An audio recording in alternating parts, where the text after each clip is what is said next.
반갑습니다. 한번 좌우에 계신 분들하고 인사 한번 할까요? 참 잘 오셨습니다. 잘 오셨습니다.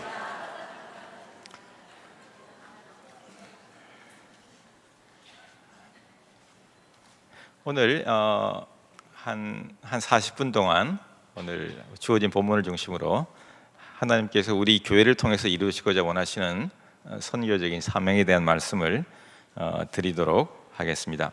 마르틴 루터가 그런 얘기를 한 적이 있답니다. 좋은 설교는 오래 할 필요가 없다.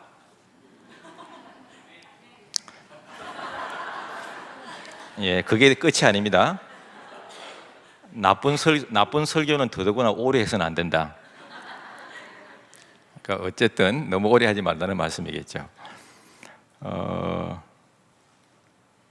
사실 성도님들 뵈니까 굉장히 반갑고 너무 좋아서 무슨 얘기부터 해야 될지 잘 모르겠는데요.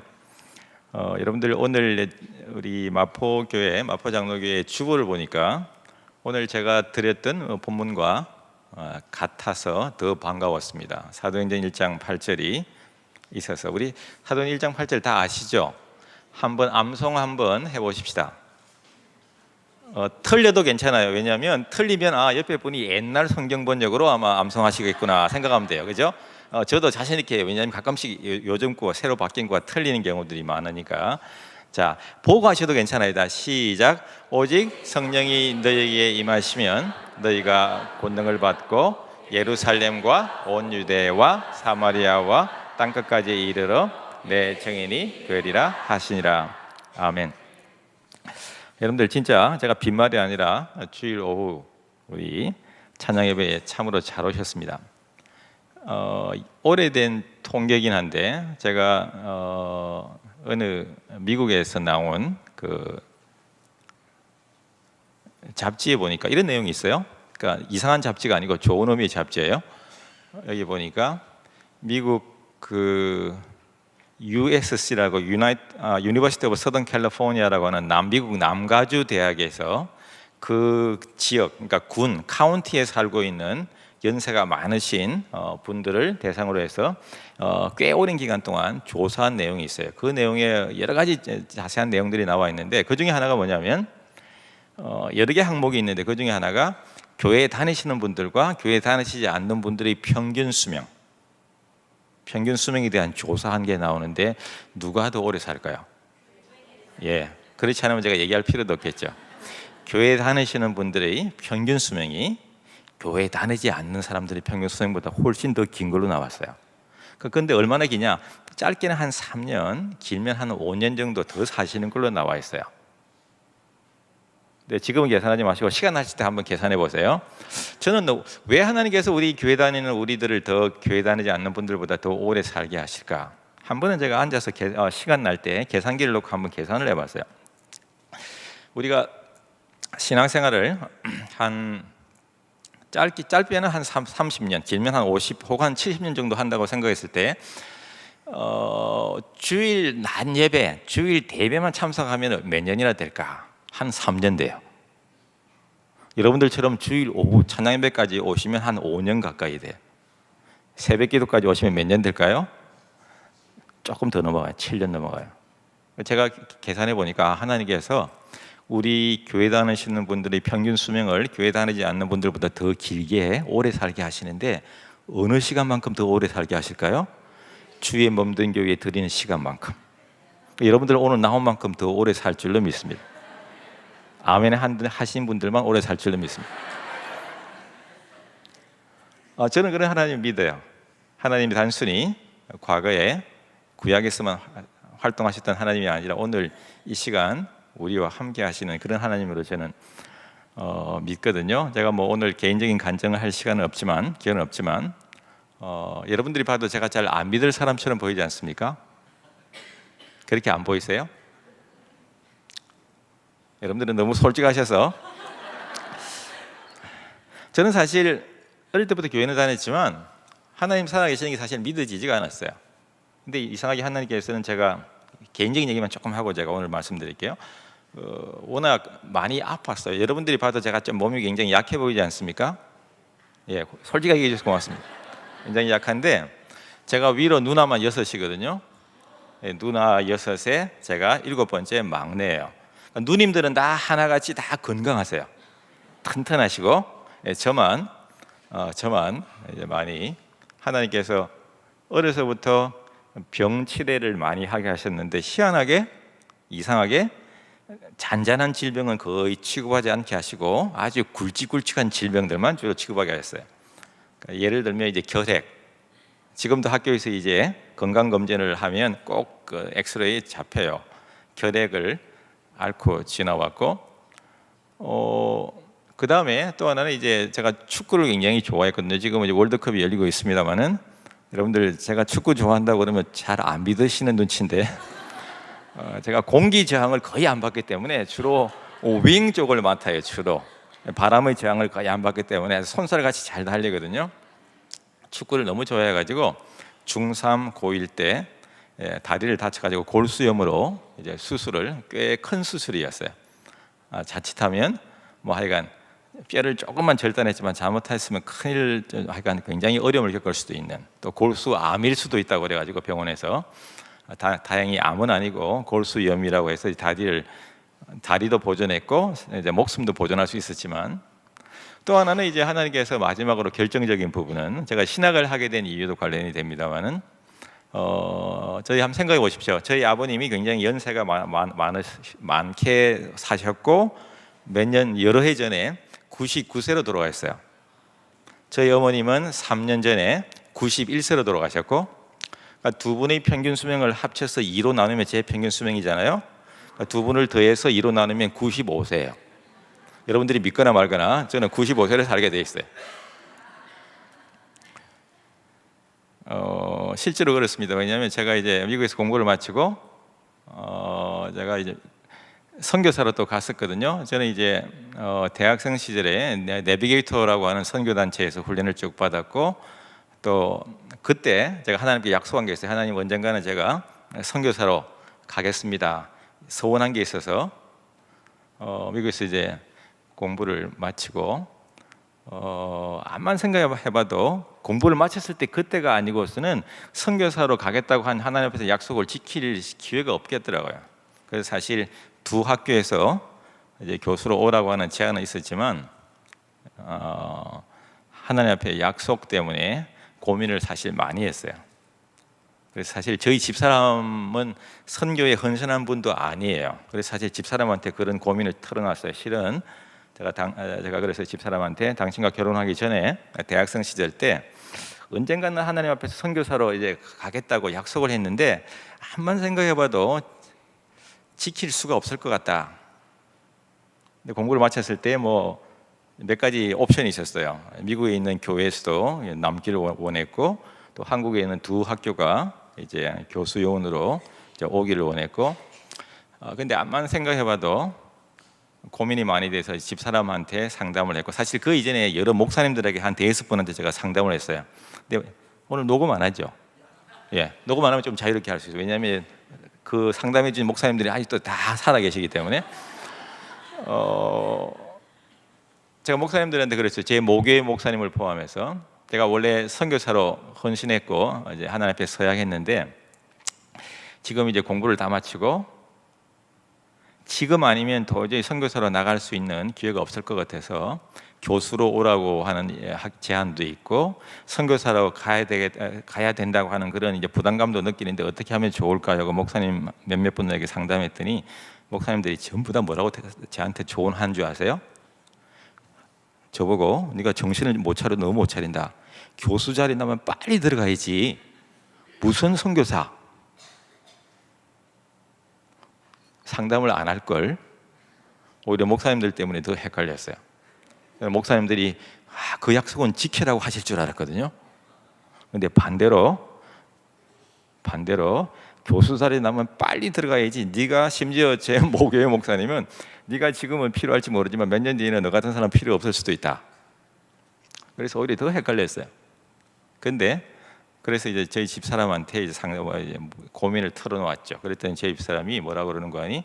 당신이 교인들 앞에서 하나님 앞에서의 약속은 해로울지라도 지키라고 해놓고선 당신이 더 좋은 길, 더 편한 길이 있다고 그 길로 가면 첫째는 사람들도 우리를 이상하게 보겠지만 하나님이 우리를 어떻게 보겠는가? 그리고 한마디 더 하더라고요. 이왕 당신이, 아니 우리가 하나님 앞에 드릴 바에는 가장 좋을 때 드리자. 제가 그리고 아무 말도 하지 못했어요. 그리고 짐꾼에서 선교사로 바로 나갔습니다. 뭐 그런 얘기 하려면 한도 끝도 없지만 어쨌거나 저는 이제 그런 생각을 가끔씩 해봅니다. 여러분들 가끔씩 여러분들이 선교 지금 계속 5주에 걸쳐서 계속 이제 말씀을 듣고 계신데, 선교는 우리 교회가 쓸 거 다 쓰고 나머지 시간, 나머지 그런 재정들을 갖고 한다고 생각하시면 착각이에요. 그렇지 않습니다. 저는 이제 선교학 중에서도 선교 역사가 전공인데, 선교 역사를 보면 그런 적이 없어요. 늘 선교는 맨 먼저 해야 될 부분이에요. 보통 교회들은 거꾸로 하죠. 하나님의 법칙은 세상적인 셈법으로 하는 게 아니에요. 말씀대로 하는 거예요. 그 말씀대로 보면, 또 역사를 보면 선교는 늘 교회가 가장 어렵고 힘들어도 끝까지 지켜야 될 굉장히 중요한 사명이 여러분들 선교입니다. 왜냐하면 교회가 선교를 위해서 존재하기 때문에 그렇습니다. 그리고 또 하나 제가 말씀드렸지만, 가끔씩 젊은이들 중에서도 그런 분들이 있어요. 정할 거 없으면 선교사나 갈까? 그런 분은 절대 선교사를 보내시면 안 돼요. 이곳에도 할 일이 많지만 하나님의 부르심, 선교에 대한 부르심, 소명, 콜링 때문에 선교사로 나가야 돼요. 그리고 또 어떤, 제가 학교에서 신학생들 가르치고 있지만 그런 학생들도 있어요. 나는 선교사로 나갈 사람이기 때문에 국내 목회는, 국내 사역은 대충 해도 된다. 그런 사람은 절대 보내면 안 돼요. 국내 사역도 잘 하셔야 돼요. 교회 사역과 국내 사역이 너무너무 성실하게 잘 되고 그 사역에 대한 열매도 보이고 열매도 있고, 누가 보더라도 아, 이분은 국내 사역에 대한 검증되고 열매가 드러났을 때 참 보내기 아깝지만 하나님 앞에서의 부르심 때문에 가야만 하고 보내야만 하는 그런 사람들, 그런 사역자를 보내야 돼. 신학교도 마찬가지예요.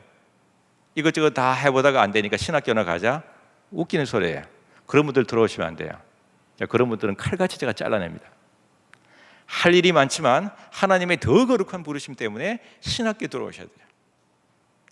더 부르심 때문에. 여러분들에게 한번 저는 꼭 그렇게 얘기합니다. 그럼 내가 가장 좋을 때가 어딘가? 과거 생각하시면 안 되고 지금이 여러분들 가장 좋을 때예요.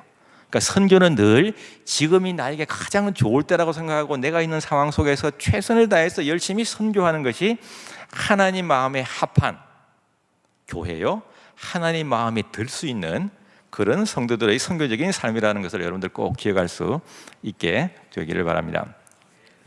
저는 그래서 이제 선교사로 나갔다가 한 4년 조금 안 되게 사역을 하고 들어왔습니다.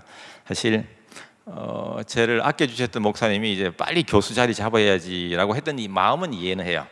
저를 사랑하고 아끼니까 빨리 교수 자리, 또 힘들게 공부를 또 했으니까 이제 그 마음은 이해하지만, 또 하나는 제가 느끼는 게 하나님 앞에서의 그 약속과 서원을 제가 어쨌거나 이제 선교사로 나감으로써 지켰는데, 저는 이제 부목사로도 제가 서울 선교회에서 안수받았고 여러분들과 같은 노예 소속이었고, 제가 이제 부목사로도 이제 한국에서 한 3년 목회했고 미국 가서 공부하고 또 선교사로도 한 3년 6개월 4년 거의 다 되게 있다가 들어왔는데, 제가 받는 느낌이 뭐냐면, 저는 하나님 앞에 아주 조그만 것 하나 내려놓고 선교사로 나간 것밖에 없는데, 제 삶을 되돌아보면 하나님께서 제가 가지고 있는 실력보다, 제가 가지고 있는 능력보다 더 놀랍고 큰 일들을 얼마나 많이 저한테 연결해 주시고 또 그런 일들을 제 앞에서 예비해 주시는지 사실 간증거리예요. 그러니까 늘 우리가 조심해야 될 것이 뭐냐면, 내 계산보다는 하나님의 계산대로 움직일 때 하나님은 모든 지각에 뛰어나신 하나님, 그죠?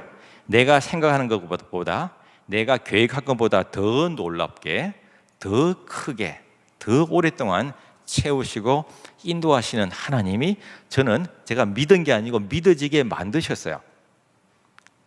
제가 아까 말씀드렸던, 제가 폐결핵이나 그 다음에 골수염 수술 두 번을 큰 수술을 하고, 또 제가 마지막으로는 또 하나가 더 남아있다고 말씀드렸는데 간질을 앓았었어요. 간질.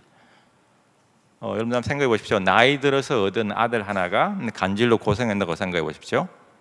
제가 뭐 거두절미하고 뭐 양약, 한약, 별의별 것을 다 해서 저희 어머님이 저를 낫게 하려고 했는데 안 되셨어요. 근데 결국 하나님께서 기적적으로 고쳐주셨거든요. 제가 믿는 게 아니라 믿어지게 만드셨어요. 하나님께서는 지금도 살아계시고 우리의 기도에 신실하게 들으시고 응답하시는 살아계시는 하나님. 어릴 때부터 하나님에 대해서 많이 주워들었지만 제가 믿어진 것은 이 아픔을 통해서, 질병을 통해서 하나님께서 저로 하여금 안 믿을 수 없게끔 만들어 가신 부분이 굉장히 많아요. 그래서 저는 고백합니다. 제가 믿음이 좋아서 믿은 게 아니라 하나님께서 저로 하여금 믿지 않으면 안 되게끔 만들어 가시고 이끌어 가신 그 하나님 때문에 하나님을 안 믿을 수 없고, 또 안 믿을 수 없어서 믿다 보니까 더 많은 것들이 더 잘 믿어지는, 그래서 저는 그런 과정들을 거쳐왔다고 저는 생각하기 때문입니다. 어쨌거나 우리 마포교회 성도님들에게 오늘 본문으로 들어가서 사도행전 1장 4절과 8절 말씀, 화면이 하나 있는데 화면을 한번 좀 띄워주시면 좋겠습니다. 맨 위에 있는 글귀를 하나, 여러분들 작아서 보일지 모르겠습니다만은 그 동심원 위에 글귀가 하나 있는데 혹시 보이나요? 잘 안 읽히시죠? 너무 적어서 제가 읽어 드릴게요. 화면이 생각보다 글귀를 제가 너무 적게 썼는지. 이 글귀는 1910년, 지금으로부터 100여 년 전에 우리 미국 장로교 선교사로서 한국에 왔던 마포 삼열 선교사, 여러분들 혹시 들어보셨죠? 영어로는 세뮤엘 오스틴 마펫이라고 하는 마포 삼열 선교사님이, 이분은 한국에 1890년 1월 달에 한국에 오셨고, 우리 김 목사님이나 저나 저희들이 다 졸업했던, 또 제가 지금 가르치고 있는 장로의 신학대학이 원래는 평양에 있었거든요. 평양 장로의 신학대학교를 설립하신 분이세요. 1901년도에. 이분이 1890년도에 왔는데 1910년, 그러니까 한국에 오신 지 20년 되는 해네요. 20년 되는 해에 영국 스코틀랜드 에딘버러에서 있었던 에딘버러에서 열렸던 전 세계 선교사 대회가 열립니다. 이 대회에서 했던 아주 유명한 말입니다. 제가 그 말을 읽어드릴게요. 이렇게 얘기했습니다. 전 세계 1215명의 선교사들이 모여있는 자리에서 마펫이, 저는 한국이 일본이나 중국 같은 군사 강대국이나 무역 대국이 되리라고는 기대하지 않습니다. 그러나 한국이 극동지역에서 영적 강대국이 되어서, 영적으로 강대한 나라가 되어서 주위에 있는 거대한 나라인 중국, 일본, 그리고 러시아까지 영적으로 커다란 영향력을 끼치게 되는 날이 언젠가는 올 것이라고 생각합니다. 지금으로부터 100년 전에 한 얘기예요. 그러니까 미래에 대한 예언이에요. 여기에 보면 세 가지 중요한 예언이 나와요. 첫째는 군사대국, 군사강대국, 두 번째는 무역대국, 세 번째는 영적 강대국. 세 개 가운데 미래에 대한 예언인데 어떤 예언은 맞았죠? 어떤 예언은 틀렸죠? 어떤 예언이 맞았습니까? 영적 강대국이 될 것이다. 사실 마펫이 이 얘기를 했을 때 전 세계 선교사들 1215명의 선교사들 가운데 마펫이 이 얘기를, 한국교회가 지금은 이렇게 약하지만 언젠가는 영적으로 큰 나라가 될 것이다, 기독교 국가 큰 영적인 강대국이 될 것이다 했을 때 이 말을 귀담아 들었던 사람들은, 선교사들은 거의 없었을 거라고 생각합니다. 왜? 한국은 워낙 변방에, 극동의 조그만 나라에 지나지 않았기 때문에.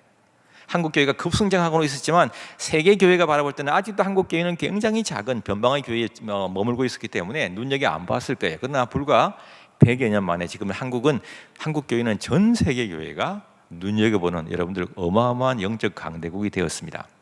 여러분들이 믿거나 말거나 사실이에요. 저는 이제 국제대회를 자주 나가는 편인데, 나갈 때마다 한국교회가 차지하는 위상이, 또 전 세계교회가 한국교회를 바라보고 와서 우리를 도와달라고 하는 요청을 얼마나 많이 받는지 알 수가 없어요. 그만큼 한국교회가 100년 만에 어마어마하게 큰 영적인 강대국이 되었다. 두 번째는 무역대국이에요. 한국이 절대 무역대국, 즉 경제적으로는 잘 살지 못할 거라고 봤어요, 마펫이.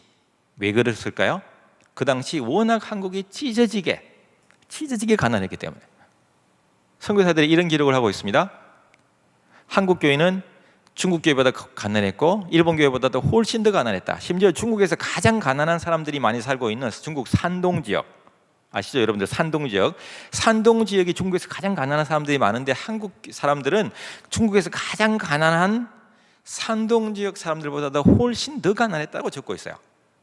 그래서 이 기록을 보면 1860년대부터 우리 할아버지 할머님들이 우리 그러니까 조상들 가운데 일부가 중국, 만주, 간도, 그다음에 러시아 연해주 블라디보스톡, 그다음에 일본, 그다음에 1903년 5년 어간에는 하와이 사탕수수밭에 막 사탕수수를 자르기 위한 완전히 막노동꾼으로 하와이도 갔고, 그다음에 일부가 1905년 7년 어간에 멕시코에도 갑니다. 그리고 멕시코에 간 분들 가운데 일부가 어디까지 간 줄 아세요? 쿠바까지 갑니다. 쿠바. 왜 그렇게 제가 잘 혹시 아느냐고 의아해하실 분들이 계실지 모르겠는데, 제가 3년 전에 쿠바에 국제회의가 있어서 갔더니 멕시코에 갔던 우리 1907년 어간에 멕시코로 갔던 분들 가운데 일부가 쿠바까지 갔다가 쿠바 수도 아바나에서 자동차로 서너 시간 더 시골에 가 있는 마탄사스라는 그곳에 회의가 있어서 갔는데, 그곳에 그 후손들이 그까지 와 있더라고요. 제가 직접 만나봤어요. 3대죠, 3대. 여자분이었는데 교회 장로님이에요. 생긴 건 한국 사람하고 똑같이 생겼는데 한국말은 전혀 못하세요. 쿠바, 그러니까 스페니쉬와 스페인어와 러시아 말만 했고, 그분 딸이 있었는데 영어 선생님이라, 저도 영어 선생님 출신이라 영어로 이제 딸이 있어요. 딸은 한국말을 전혀 못하고, 이 장로님은 3대인데 그 딸은 4대죠. 한국말을 아주 조금만 이해하고 거의 한국말을 못하셨어요. 거기에 보니까 기념비가 있더라고요. 멕시코에 왔다가 우리 조상들 가운데, 선조들 가운데 일부가 그 쿠바의 시골까지 가서 거기서도 사탕수수밭에서 일하다가 다 돌아가신 거예요. 그래서 현지인들과 결혼하셨고, 보면 굉장히 가슴 아픈, 또 찡하기도 하고, 나라가 얼마나 가난했으면 이곳까지 와서 이렇게 고생하면서 어떻게든 살아보려고 했을까. 어쨌거나 그토록 많이 흩어진 것은 워낙 가난했기 때문에. 근데 마페시 볼 때 이토록 가난한 한국 교인들은 절대 잘 살지 못할 거라고 봤어요. 근데 여러분들, 한국의 지금 외국에 팔아먹는 물건의 양이 북한 빼고 세계 7위인가? 세계 7위? 세계 7위? 3번 반복했는데 놀라는 분은 한 분도 안 계세요. 이 한반도, 그것도 반토막, 한국 남한의 경제고 전 세계 물건 팔아먹는 게 세계 7위예요. 이제는 조금 놀라시네요. 수백 개 국가들 가운데 여러분들 이 조그만 나라가, 분단된 남한이 물건을 전 세계 7위권으로 하면, 여러분들 큰 나라 몇 개 하면 금방 7위 나오잖아요. 이건 어마어마한 거예요. 불과 100년 만에. 이런 생각을 해봅니다. 마페는 절대 한국이 경제적으로 못 살 거라고 봤는데, 만약 이 예언이 맞았더라면 어떤 일이 벌어졌을까? 여전히 우리는 아주 찢어지게 가난할 거예요. 그런데 하나님께서 불과 100년 만에 한국을 얼마나 축복해 주셨는데, 경제적으로 여러분들이 생각하는 것 이상으로 우리가 너무 잘 살아요. 한국이 얼마나 잘 사는지 몰라요. 자, 근데 이런 생각도 동시에 해봐요. 하나님께서 왜 우리를 그렇게 그토록 가난했던 나라, 도저히 먹고 살 게 없어서 중국으로, 러시아로, 연해주로, 그 다음에 하와이로, 그 다음에 멕시코로, 그 다음에 그 시골인 쿠바까지 갈 수밖에 없었던 그토록 가난했던 한국교회, 한국을 왜 이토록 하나님께서 영적으로도 크게 부흥시켜 주실 뿐만 아니라 경제적으로도 이렇게 잘 살게 만들어 주셨을까? 단순히 우리만 잘 먹고 잘 살기 위해서일까요? 저는 그렇게 생각하지 않습니다. 하나님께서 한국 교회를 이토록 성장시키시고 영적으로 뿐만 아니라 경제적으로 부흥시켜 준 데에는 분명히 한국 교회를 통해서, 여러분들 마포 교회를 통해서 이루시고자 하는 분명한 뜻과 사명이 있을 거라고 믿습니다. 교회는 우리를 위해 존재하지 않아요. 교회는 교회 밖에 있는 사람들을 위해서 존재합니다. 왜? 교회는 하나님께서 늘 교회 밖, 오늘 여러분들 주보에도 보면 표에도 있지만 선교, 땅끝, 늘 땅끝을 향하는 것이 교회예요. 비록 여러분들 교회가 이 마포구에 속해 있지만, 마포구에 있지만 여러분들은 늘 전 세계 땅끝 모든 민족 열방을 향한 선교적인 관심과 초점을 결코 놓쳐서는 안 돼요. 하나님께서 그걸 원하시기 때문에. 더더구나 여러분들, 선교는 돈만 가지고 하는 거 아니에요. 그러나 반대로 또 선교는 돈 없이도 안 돼요. 여러분들, 한국교회가 또 마포교회가 선교를 잘 계속해서 잘 하기 위해서는 한국 경제도 잘 돌아가야 돼요. 경제가 안 돌아가면, 돈이 없으면 선교도 할 수 없어요. 마음껏. 여러분들 나라를 위해서 기도하실 때도, 한국 경제를 위해서 여러분들 기도하셔야 돼요. 왜? 그래야만 우리가 더 많이 헌금할 수 있고, 그래야만 더 많이 선교할 수 있기 때문에 그래요. 여러분들 늘 조심해야 될 게 뭐냐면, 우리 교회는 요즘 이제 미국과 북한의 이제 여러 가지 회담 때문에 뭐 나라 전체가 어찌 보면 조금 들뜬 분위기 있습니다만, 교회는 들뜨면 안 돼요. 교인들은 늘 자리를 잘 잡고 있어야 합니다. 쉽게 말하면 나라가 아무리 어렵고 힘들어도 교회는 절대 희망을 놓쳐서는 안 되고, 국민들에게 희망을 불러줘야 하고, 그것이 교회고, 아무리 사람들이 그냥 한국 사람들이 그냥 이제는 평화 통일에 대한 막 너무 그냥 어찌 보면 너무 들떠서 막 이렇게 들떠 있을 때도 교회는 절대 덩달아 흥분하면 안 돼요. 차분해야 돼요. 우리에게 진정으로 통일과 평화를 주실 분은 세상 권력자들이 아니기 때문에 그래요. 하나님만이 주실 수 있기 때문에 늘 그 두 가지 초점을 놓쳐서는 안 돼요. 세상이 아무리 비관적이어도 결코 희망을 놓쳐서는 안 되고, 세상이 아무리 희망적으로 간다고 하더라도 하나님을 향한 관심과 초점을 결코 놓쳐서는 안 되는 것이 교회예요. 그래서 교회가 중심을 잘 잡아주는 것이 얼마나 중요한지 알 수가 없다는 것이죠. 어쨌거나 참 이 앞에서 이 얘기를 들어보면 참 감사해요. 하나님 이토록 가난했던 한국을 이토록 축복해 주신 것이 너무 감사하고, 또 하나는 하나님의 이러한 감사와 축복이 단순히 우리만 위한 것일까요? 라고 하는 생각을 동시에 하게 된다는 것이죠. 자, 1장 4절과 8절을 보면 여러분들 잘 아시다시피 예수님이 부활하시고 승천하시면서 주셨던 마지막 말씀이에요. 특별히 이 말씀은 예언, 어찌 보면 유언이라고 볼 수 있어요. 유언. 아시죠? 여러분들 청개구리 얘기 아시죠? 끝까지 말을 어머니 얘기 계속 안 듣다가 막판에 어머니가 계속 반대로 하니까 나 죽으면 어디에 묻어달라고 그랬어요? 강가에, 아니 강 가운데. 반대로 해야 되는데, 그 청개구리가 늘 엄마 얘기를 속 뒤집어 놓고 반대로 하던 그 청개구리가 어머니 마지막 유언의 말씀은 순종하잖아요. 어찌 보면 이 사도행전 1장 8절 우리가 함께 외웠던 이 말씀은 주님께서 어찌 보면 승천하시면서 마지막 주신 무슨 말씀이다? 유언의 말씀과 같은 거예요. 여러분들 딴 거 몰라도 이 말씀은 반드시 지켜야 돼요. 그 말씀이 오늘 바로 여러분들 마포교회 또한 주제요 2018년도의 표이기도 해요.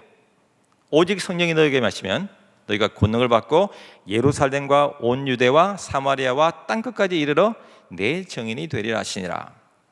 자, 여기에 보면 첫째는 여러 가지 해석이 가능한데, 첫째는 이 1장 8절에서 세 가지 중요한 단어가 나와요. 그 세 가지 중요한 단어가 뭘까요? 우리 다음 화면에 한번 띄워주시면, 그 동심원 밑에 그 글귀가 있는데 글귀까지 한번 보여주시면 좋겠습니다. 세 가지 중요한 단어가 있어요. 1장 8절에 뭘까요? 첫째는 답은 여러 가지인데 제가 미리 말씀드릴게요. 시간이 없으니까. 첫째는 성령. 중요한 단어가 첫째는 성령, 둘째는 뭘까요? 권능, 셋째는 뭘까요? 증인. 성령, 권능, 증인은 굉장히 중요한 말씀, 그러니까 키워드예요. 핵심 단어예요. 이 세 단어만 잘 이해하면 여러분들 사도행전뿐만 아니라 지나간 2000년간의 기독교 역사를 이해할 수 있는 굉장히 중요한 단어예요. 첫째는 성령, 그 다음에 뭘까요? 권능, 증인. 첫째 성령. 성령은 여러 가지로 해석할 수 있지만 사도행전에서 늘 성령은 선교와 관련해서 나타나요. 여러분들 한번 시간 나실 때 사도행전을 다시 한번 읽어보십시오. 늘 누가는 사도행전에서 성령을 설명할 때 선교와 관련해서 늘 선교하시는 영으로 소개합니다. 여러분들 사도행전을 누가 기록했죠? 누가 기록했어요? 제가 두 번이나 힌트를 드렸는데 누가라고. 누가가 기록했잖아요. 누가가. 제가 이렇게 얘기하면 어떤 분들이 너무 당황해하고 갑자기 바울이라고 그래요. 그러면 제가 더 당황해요. 현혹되면 안 돼. 예, 사도행전은 누가가 기록했어요.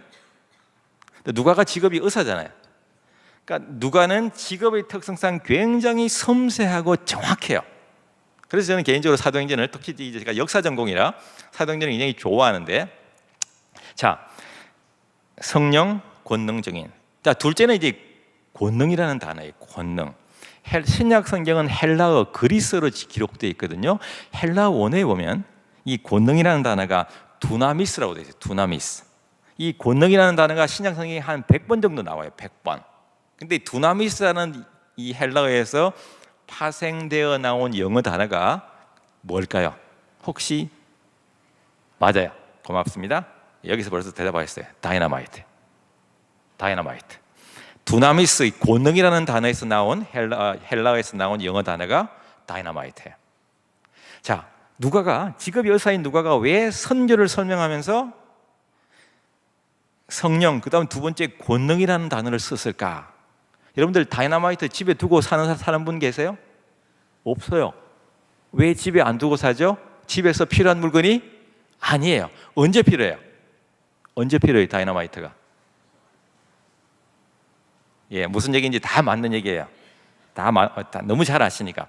다이너마이트는 집에는 필요 없지만 큰 도로를 뚫거나 터널을 만들 때 큰 어마어마한 장벽을 만날 때, 바위, 산, 어마어마한, 조그만 거 말고 어마어마한 바위, 암벽이나 장벽을 만날 때 수천 명 아니 수만 명이 아무리 곡괭이 들고 들어붙어도 어떻게 해결할 수 없을 때 다이너마이트 하나면 끝나잖아요.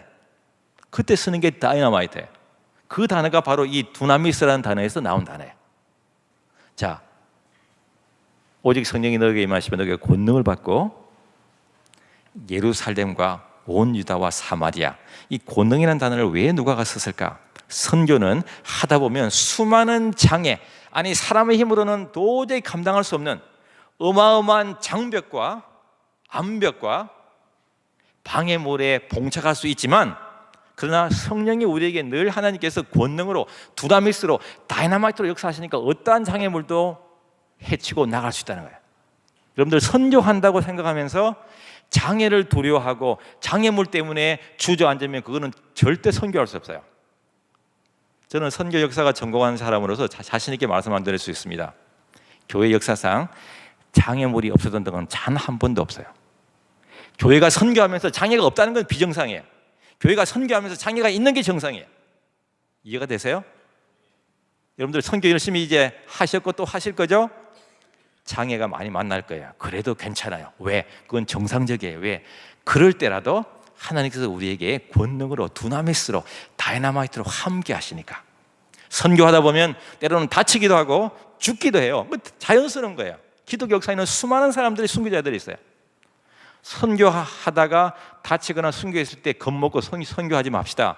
그건 선교도 모르는 사람 얘기예요. 선교는 수많은 장애 속에서도 결코 포기할 수 없는 하나님의 뜻과 명령이에요. 하셔야 합니다. 수많은 장벽과 수많은 방해물과 수많은 그런 애로사항 속에서도 계속 해야 되는 것이 선교라는 것을 여러분들 꼭 기억할 수 있으면 좋겠다. 세 번째 단어는 이 정인이라는 단어예요. 정인. 이 정인이라는 단어는 헬라어인데 마투리아라는 단어에서 나왔는데, 이 마투리아라고 하는 단어에서, 죄송해요 제가 자꾸 헬라어를 써서, 여기서 나온 단어가 마터라고 하는 영어 단어, 순교자라는 뜻이에요. 지금은 여러분들 여러분이나 저도 마찬가지예요. 아니, 성령, 권능, 정인, 예수님 전도하다가 전하다가, 정인이라는 단어 속에서 나온 단어가 순교 혹은 순교자라는 뜻인데, 순교할 일이 없잖아요. 그죠? 한국에서 전도하다가 순교할 일이 뭐가 있어요? 가끔씩 조금 이제 핀잔은 받을 수 있겠지만 없죠. 그러나 적어도 초대교회는 전도하다가 순교할 수 있어요. 전도하다가 순교할 수 있어요. 예수 믿다가 드러나면, 발각되면 죽음을 맞이할 수도 있었다니까요. 초대교회 역사는. 초대교회 성도들에게서는 이 단어가 너무너무나 가슴에 와닿는 단어예요. 내가 예수 전하다가 죽어도 죽을 수 있는 거예요. 그래도 괜찮아요. 왜? 천국에 대한 확실한 소망을 갖고 있었으니까. 자, 다시 정리합니다. 성령, 권능, 정인.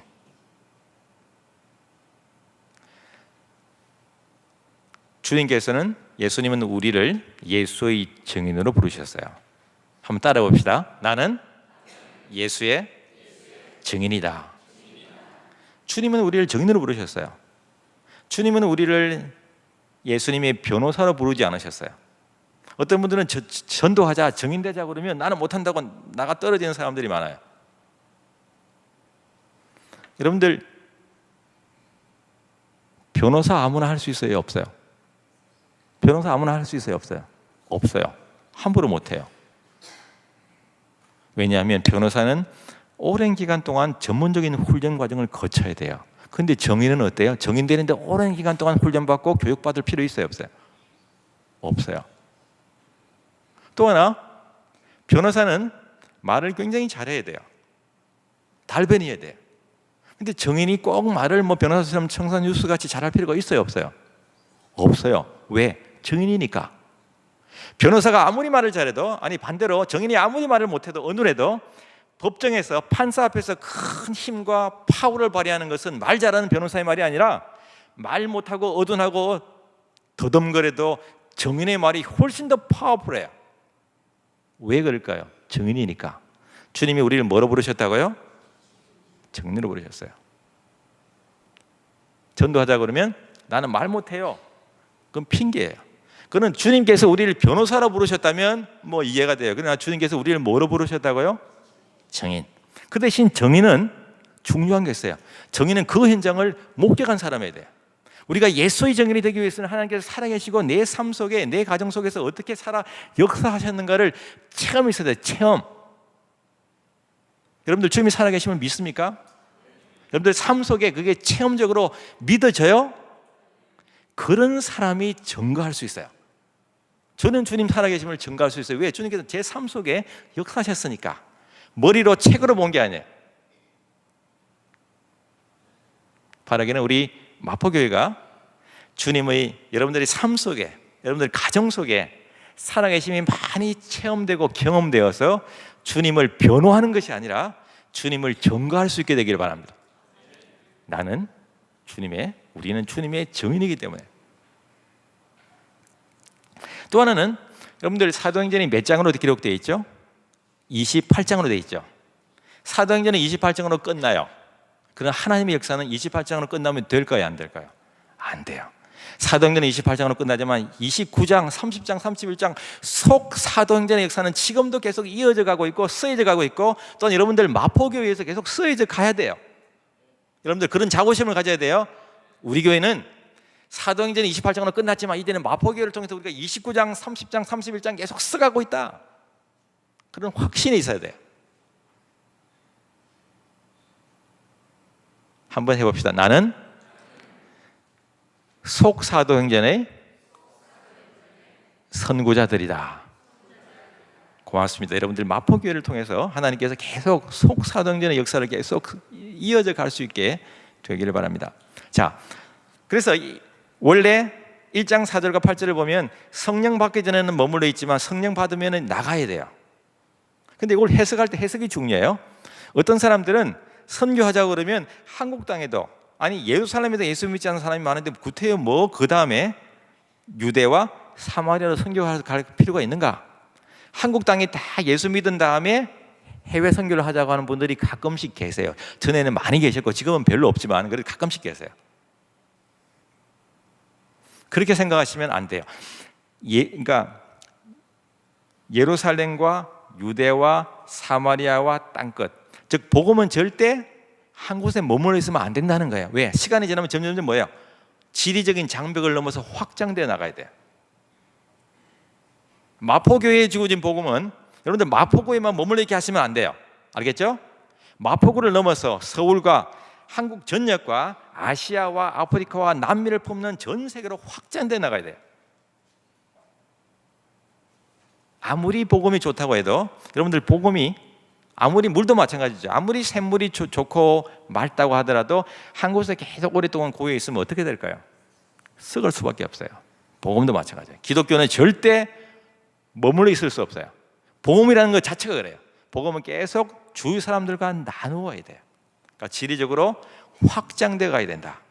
또 하나, 한쪽 지역을, 그러니까 마포구가 다 100% 예수 믿고 한국이 다 예수 믿고 그 다음 나가겠다고 하는 분들은 주님 다시 올 때까지 절대 선교 못해요. 예수님 당시도 그 예루살렘이 지금도 100% 예수 다 안 믿는 거 아시죠? 그 고집을 한다면 지금도 복음은 여전히 예루살렘에만 머물러 있을 거예요. 그러니까 그렇게 해석하시면 안 돼요. 그럼 어떻게 해석해야 될까요? 동시다발적으로 해석해야 돼요. 동시다발적으로, 즉 예루살렘 선교와 유대와 사마리아 땅끝 선교를 동시다발적으로 해야 돼요. 지역 선교와 함께 해외 선교도 같이 해줘야 돼. 어떤 교회는 지역만 열심히 선교하고 해외 선교를 하지 않는 분들이 있어요. 어떤 교회는 해외 선교는 열심히 하는데 지역에 대한 선교적인 사명을 망각하는 교회도 있어요. 그러면 안 돼요. 동시다발적으로 균형을 잘 잡아서 같이 해줘야 돼요. 같이. 그것이 굉장히 중요한 선교적인 교훈이자 또한 가르침이라는 것을 여러분들 꼭 기억할 수 있게 되기를 바랍니다. 또 이 교회라고 하는 것이 이 예루살렘 교회에 주어진 이제 사도행전 1장 4절과 8절 말씀은 성령 받기 전에는 예루살렘을 떠나지 말고, 왜? 성령이 우리로 하여금 큰 힘, 권능, 두나미스를 주니까. 성령 받기 전에는 힘이 없으니까 나가지 말고 성령 받은 다음에는 나가야 되는데, 예루살렘 교회는 성령 받고 나서도 안 나갔어요. 여러분 사도행전 읽어보십시오. 다음에 천천히. 자기들끼리만 열심히 모였죠. 가정에서 모이고 성전에서 모이고 함께 떡을 떼고 성찬을 나누고 뭐 말씀을 받고. 여러분들 예배는 굉장히 중요해요. 그러나 왜 예배하는 줄 아세요? 왜 모이는 줄 아세요? 흩어져서 주님의 선교를 전도하기 위해서 모여서 예배하는 거예요. 모이기만 힘쓰면 안 되고, 모인다면 열심히 흩어져서 복음을 전해야 하는 것이 사도행전 1장 8절의 가르침이에요. 여러분들이 열심히 모이시고 그다음에 열심히 모인 다음에 많은 은혜도 받고 친교도 나누고 예배도 하고 흩어져서 또한 열심히 선교를 동시다발적으로 잘 감당해야 되는 책임이 바로 사도행전 1장 8절이 우리에게 가르쳐주는 말씀이다. 근데 이 예루살렘 교회는 그렇지 않았어요. 자기들끼리만 열심히 뭉쳐 있었는데, 그래서 저는 그것을 병이라고 그래요. 여러분들 교회도 병들 수 있습니다. 특히 예루살렘 교회가 든 병은 뭐냐면 친교병. 친교는 필요하지만 친교가 지나치면 병이 돼요. 친교가 지나치면 우리끼리만 모여갖고 새로운 사람들 다 배척하고 교회가 그럴 수 있어요. 그리고 또한 또 하나의 이제 병은 뭐냐면, 친교병이 지나치다 보면 교회가 자기들끼리에서 우리끼리 주여 여기가 좋사오니 하고 자기들끼리만 먹고 마시고 놀지, 교회 밖에 있는 이웃과 전 세계 열방을 향한 선교적인 사명을 망각하기가 쉬워요. 교회라는 것은 사람들이 모이는 것이고, 에클레시아라는 것이 여러분들이 예배당이 아니고 건물이 아니고 사람이거든요.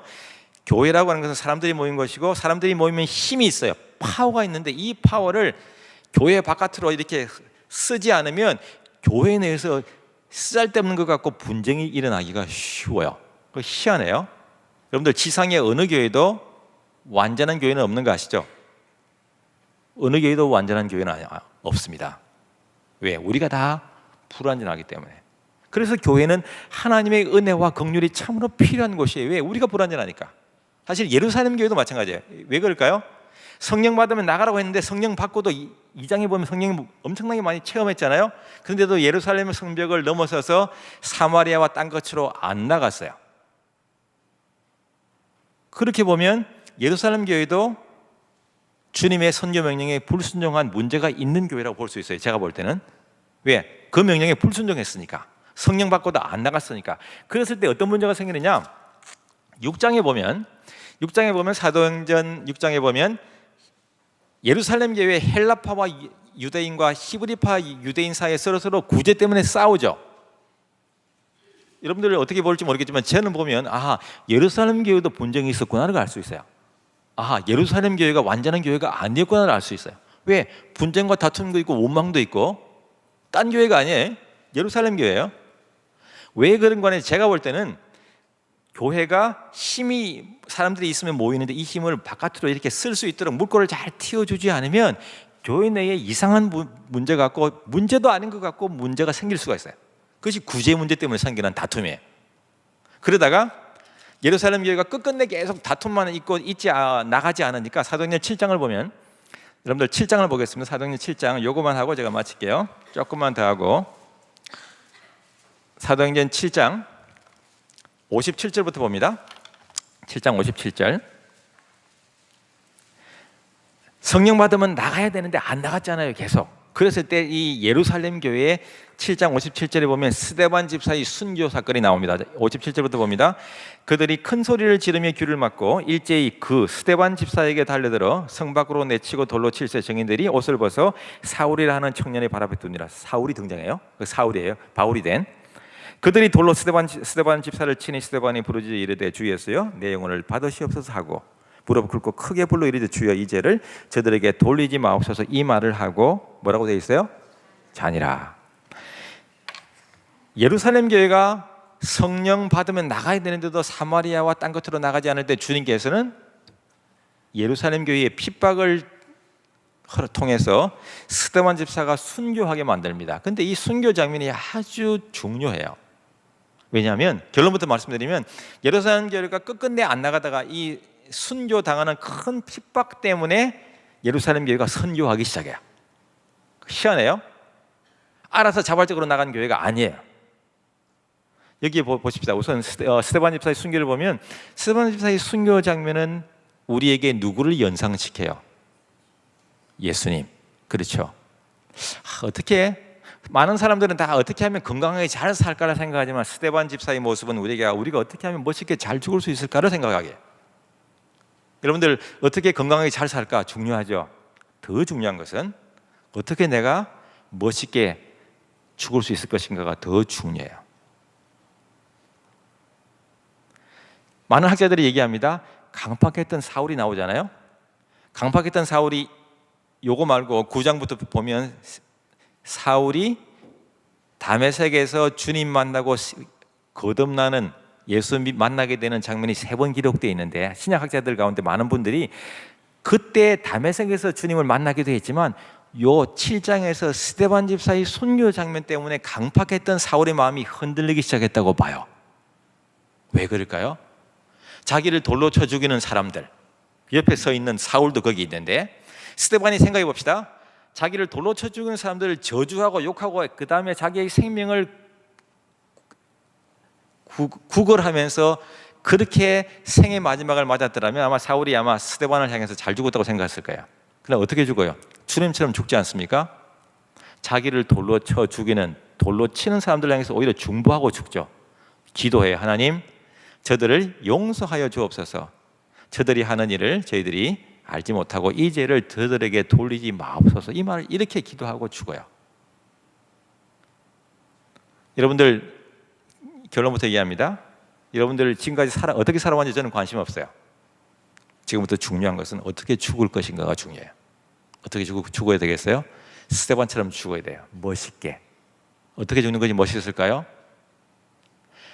자기의 목숨을 돌로 치면서 빼앗아가는 사람들 향해서 중보하고 저들을 위해서 오히려 기도할 수 있는 그런 모습으로. 왜 이 일이 가능했을까? 스데반은 천국에 대한 확실한 소망이 있었기 때문에 가능해요. 여러분들이 어떻게 살아왔던지 간에 여러분들의 생의 마지막 순간에 여러분들이 참으로 여러분들의 사랑하는 가족들에게, 사랑하는 자녀손들에게 우리 엄마 아빠는 참으로 천국에 대한 확실한 소망을 가지고 살다가 가셨다는 것을 믿을 수 있도록 여러분들 보여주셔야 돼요. 여러분들 겁먹을 필요 없어요. 어떻게 하면 될까요? 기도하세요. 기도로 준비하세요. 하나님, 내 생의 마지막 순간이 스데반처럼 천국에 대한 확실한 소망을 내가 가질 뿐만 아니라 내 사랑하는 자녀손들에게, 우리 어머니, 아버지, 우리 할아버지, 할머님은 참으로 천국에 대한 확실한 소망을 가지고 살다가 가셨다는 걸 볼 수 있도록 그렇게 여러분들 생의 마지막을 맞이할 수 있어야 돼요. 별로 아멘도 안 하시네. 그렇게 하셔요. 준비하셔요. 또 하나, 여기 보세요. 60절에 보면 주여 이 죄를 저들에게 돌리지 마옵소서. 이 말을 하고 자니라, 잤다고 표현해요. 사도행전을 누가 기록했다고요? 누가가. 이제는 전혀 안 속으시고 대답을 잘 하시는데, 누가가 직업이 뭐라고 그랬어요? 의사예요. 굉장히 섬세하고 정확한 사람이에요. 누가가 실수로 잤다고 그랬을까요? 아니에요. 누가가 왜 스데반이 이 말을 하고 죽었더라고 표현하지 않고 이 말을 하고 뭐라고요? 자니라. 왜 잤다고 표현했을까요? 성도들에게 있어서는 죽음은 뭐예요? 자는 거예요. 믿습니까? 우리에게 있어서 죽음은 자는 거예요. 누가는 그걸 알고 있었어요. 본인만 알고 있을 뿐만 아니라 사실 이 죽음을 잔다고 고백하는 것은 누가뿐만 아니라 초대교회의 신앙 고백이에요. 우리 모두의 신앙 고백이에요. 잔다고 하는 말은 무엇을 전제하고 있는 말이에요? 언젠가는 다시 깨어날 것이다. 여기만 나와 있는 표현이 아니에요. 주님이 죽은 나사로 살 때 내가 깨우러 가노라. 기억나시죠? 회당장 야이로의 딸 깨운다. 기억나시죠? 주님에게 있어서는 우리 성도들의 죽음은 자는 거예요. 언젠가는 다시 깨어날 것이에요. 근데 이게 왜 중요하냐? 누가의 개인적인 신앙 고백일 뿐만 아니라 초대교회의 신앙 고백이에요. 근데 초대교회가 로마가 엄청나게 많은 핍박을 했죠. 여러분들 상상을 초월한 핍박을 했어요. 그 중에 하나가 뭐냐면 짐승의 가죽을 입혀서 떼약볕에 가죽이 말라서 건조하면서 움츠러들면서 사람을 이렇게 짓눌러서 죽이기도 하고, 그 다음에 굶주린 원형 경기장의 공터에 굶주린 사자나 맹수의 먹잇감이 되도록 던지기도 했어요. 근데 대부분 여러분들 초대교회 성도들이 어떻게 생의 마지막을 맞이한 줄 아십니까? 그런 순간에도 죽어가면서도 액을 벗고 목숨을 구걸한 사람 하나도 없을까요? 거의 다 찬양하거나 기도하면서 생의 마지막을 맞이했어요. 그랬을 때 그 모습을 보면서 로마 사람들은 기독교인들을 핍박하고, 로마 사람들은 기독교인들이 막 맹수에 찢기면서 죽어가는 모습을 보면서 막 마치 스포츠 게임을 즐기듯 기뻐하고 즐거워했지만, 그들의 마음속에 무엇이 생긴 줄 아세요? 저들을 향한, 기독교인들을 향한 두려운 마음. 아니 도대체 저 사람들 마음속에 뭐가 있길래 생의 마지막 순간에도 저렇게 경건하게 기쁜 모습으로 생의 마지막을 맞이할 수 있다는 말인가 라고 하는 영적인 두려움과 경외심이 생겨나기 시작했고, 이 생의 마지막 모습이 초대교회의 굉장히 강력한 선교적인 도구였어요. 정리합니다. 여러분들이 어떻게 살아왔는지 저는 관심 없다고 말씀드렸어요. 중요한 것은 이제부터 우리가 어떤 삶을 살아갈 것인가, 특별히 생의 마지막을 어떻게 맞이할 것인가가 굉장히 중요한 선교적인 도구 역할을 한다는 거예요. 여러분들 지금까지 열심히 선교한 분도 많죠. 전도한 분도 많죠. 더 중요한 것은 여러분들 생의 마지막 순간에, 그 마지막 순간에 내가 어떻게 하면 이 스데반처럼 멋지게 죽을 수 있을 것인가. 그리고 또 하나, 교회는 절대 핍박으로 교회는 없어지지 않아요. 기독교가 핍박으로 없어지는 종교라면 기독교는 벌써 없어져도 수십 번 아니 수백 번 없어져야 돼요. 기독교는 절대 핍박으로 없어지지 않습니다. 언제 없어지는가? 교회가 스스로 너무 잘 살고 이만하면 됐다고 영적으로 자만에 빠질 때, 그때가 위험할 때. 여러분들 어려움이 있습니까? 개인적으로나 가정적으로나 교회로나 어려움 당연한 거예요. 이겨내시면 돼요. 어떻게 이겨내시느냐? 주님께서 여기도 나와 있지만 성령과 권능으로 우리와 늘 함께하시기 때문에. 저는 오늘 여러 가지 많은 것들을 다 다루지는 못합니다만 이제 말씀을 맺겠습니다. 오늘 주신 말씀처럼 하나님께서 왜 우리를, 한국 교회를 그토록 가난했던 나라가 이토록 영적으로 또한 경제적으로 이렇게 놀랍게 우리를 축복하셨을까? 우리를 통해서 이루시고 가는 선교적인 목적과 사명이 있다. 그리고 또 하나, 초대교회처럼 우리 마포교회가 앞으로 행해 나갈 수많은 선교적인 프로그램 가운데 많은 어려움과 역경과 도전도 있을 것이다. 그러나 능력 되시는, 두나미스 되시는, 다이나마이트 되시는 주님의 능력이, 성령 능력이 우리와 함께 하신다면 어떠한 어려움도 능히 헤쳐나갈 수 있을 거라고 믿습니다. 또한 마지막으로, 부활에 대한, 죽어도 나는 언젠가는 다시 잠에서 깨어날 것이다 하는 확실한 부활에 대한 소명을 가지고 우리 주위에 있는 사람들, 나아가서 전 세계를 품는, 선교하는 우리 마포교회 여러분들 모두가 되어질 수 있게 되기를 주님 이름으로 간절히 축원합니다. 기도합니다. 하나님,